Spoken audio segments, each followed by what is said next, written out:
이사야 21장 11절 12절 말씀 봉독합니다.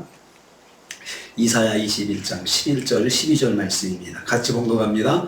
두마에 관한 경고라. 사람이 세일에서 나를 부르되 파수꾼이여 밤이 어떻게 되었느냐. 파수꾼이여 밤이 어떻게 되었느냐. 파수꾼이 이르되 아침이 오리니 밤도 오리라.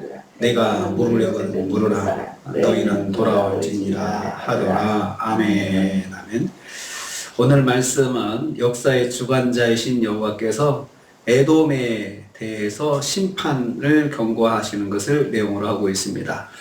여기서 두마에 대한 경고다라고 했는데, 두마는 에돔을 말합니다. 바로 뒤에 사람이 세일에서 나를 부른다 했는데요. 세일이 에돔의 도시입니다. 그래서 두마는 에돔을 말한다라고 보통 그렇게 해석을 하고 있습니다. 그래서 오늘 말씀은 에돔에 대한 심판을 경고하시는 말씀이 되겠습니다.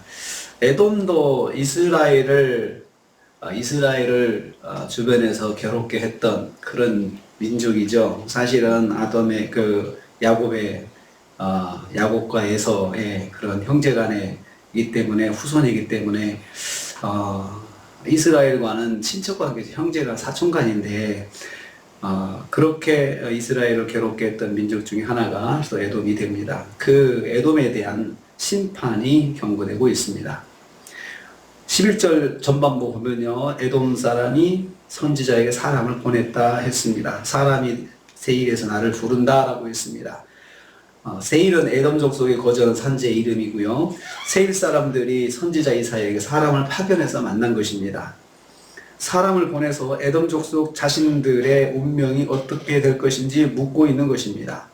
에돔 족속들은 강대국 아수르의 침략을 예상하고 미래에 대한 불안을 생각하고 있었음을 알 수 있습니다.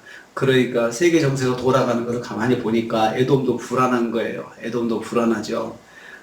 아수르가 힘을 강대하게 펴가고 있는 모습, 또 그러면서 주변 나라들이 계속 침략을 당하는 걸 보면서 에돔도 불안해서 선지자 이사야에게 사람을 보낸 것입니다.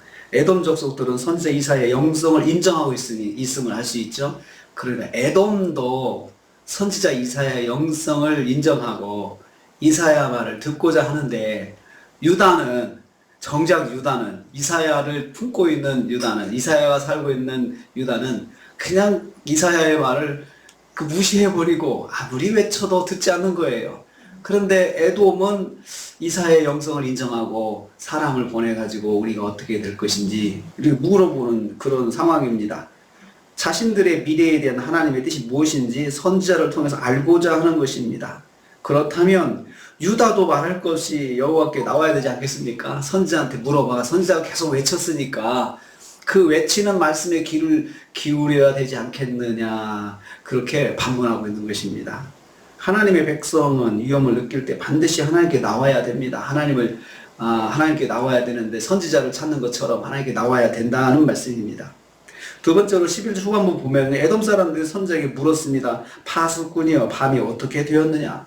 파수꾼이여 밤이 어떻게 되었느냐 두 번 물어보고 있죠.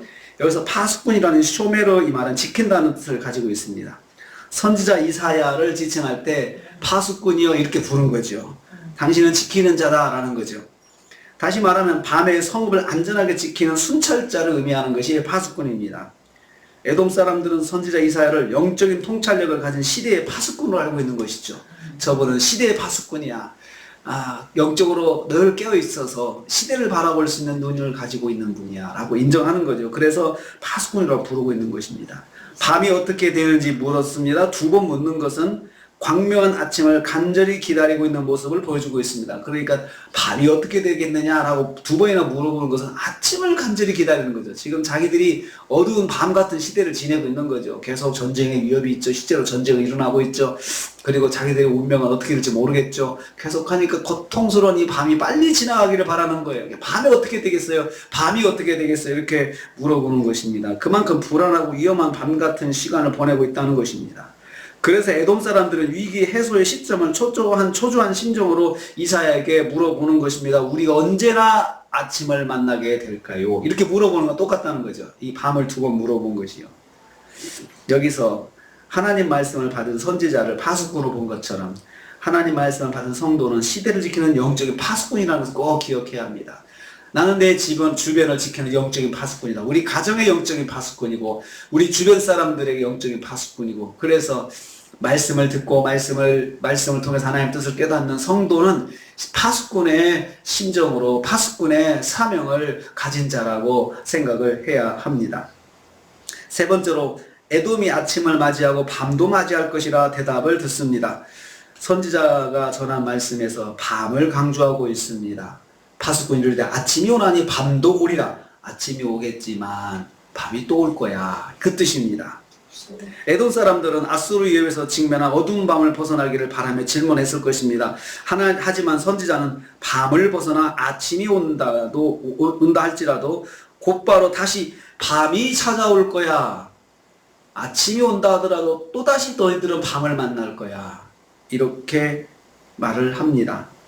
에돔은 아수르의 공격을 받아 고통을 당하다가 잠시 벗어나겠지만 이번에는 바벨론의 침략을 또 당할 것이라는 거죠. 그러니까 에돔은 아수르의 위협을 생각하면서 우리가 언제나 이 위협을 벗어날까 했지만 이거 벗어날 수 있어, 벗어날 거야. 그렇지만 그 다음에 또 밤이 오는데 바벨론에게는 멸망을 당한다는 것을 말씀합니다.